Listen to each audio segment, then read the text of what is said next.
ఎన్నికల ఫలితాల తర్వాత పొంగునూరు అసెంబ్లీ రాజంపేట పార్లమెంటు పరిధిలో టీడీపీ భౌతిక దాడులకు పాల్పడుతోందని వైసీపీ ఎంపీ మిథున్ రెడ్డి ఆరోపించారు. గతంలో ఎప్పుడూ లేని విధంగా పొంగునూరులో అరాచకం రాజ్యమేలుతోందన్నారు. జేసీబీలతో పేదల ఇళ్లు కూలుస్తున్నారని ఆరోపించారు. టీడీపీ నేతలు కార్యకర్తల దాడుల్లో గాయపడిన వైసీపీ కార్యకర్తలను పరామర్శించడానికి వెళ్తే పోలీసులు అడ్డుకున్నారని వాపోయారు. దీన్ని స్పీకర్ దృష్టికి తీసుకువెళ్తా అని తెలిపారు. టీడీపీ విధ్వంసకర చర్యలతో పొంగునూరుకు పరిశ్రమలు రాకుండా చేస్తున్నారని, దీనివల్ల నియోజకవర్గ అభివృద్ధి కుంటుపడుతుందని ఎంపీ మిథున్ రెడ్డి అన్నారు.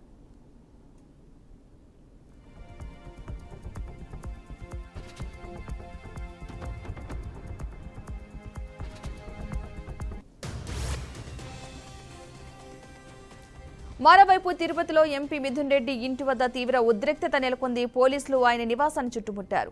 నేడు పొంగునూరులో కార్యకర్తల సమావేశం నిర్వహించేందుకు ఎంపీ పెద్దిరెడ్డి సిద్ధమైపోయారు. అయితే ఈ పర్యటనకు వెళ్తే గొడవలు జరిగే అవకాశం ఉందని పోలీసులు మిథున్ రెడ్డి పర్యటనకు అనుమతి ఇవ్వలేదు. తెల్లవారుజాము నుంచే వైసీపీ కార్యకర్తలు మిథున్ రెడ్డికి నివాసానికైతే చేరుకుంటున్నారు. ఈ క్రమంలో మిథున్ రెడ్డిని పోలీసులు అయితే అడ్డుకున్నారు. అనంతరం హౌస్ అరెస్ట్ చేశారు.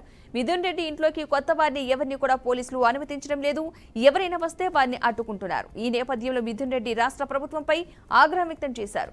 కక్ష సాధింపు చర్యలకు పాల్పడుతోందని సీరియస్ అయ్యారు.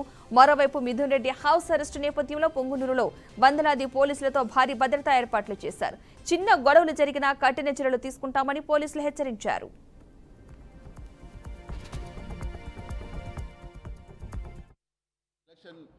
రిజల్ట్స్ వచ్చిన గత నెల రోజులుగా పొంగునూరు నియోజకవర్గంలో రాజంపేట పార్లమెంటు పరిధిలో అదేవిధంగా ఈరోజు మీడియాలో చూస్తున్నాము. రాష్ట్ర వ్యాప్తంగా కూడా ఈరోజు వైఎస్ఆర్ కాంగ్రెస్ పార్టీ నాయకులు, చిన్న చిన్న లీడర్లు, వీళ్ళందరిపైన ఆస్తులపైన భౌతిక దాడులు, అదేవిధంగా రకరకాల ఈరోజు దాడులు గురవడం చూస్తూ ఉన్నాము.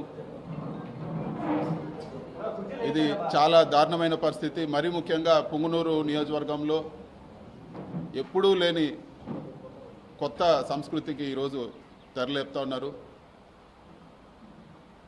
జేసీబీలు, ఎక్స్క్వేటర్లు తీసుకొచ్చి పేదోళ్ళు వాళ్ళు కష్టపడి వాళ్ళ జీవితాంతం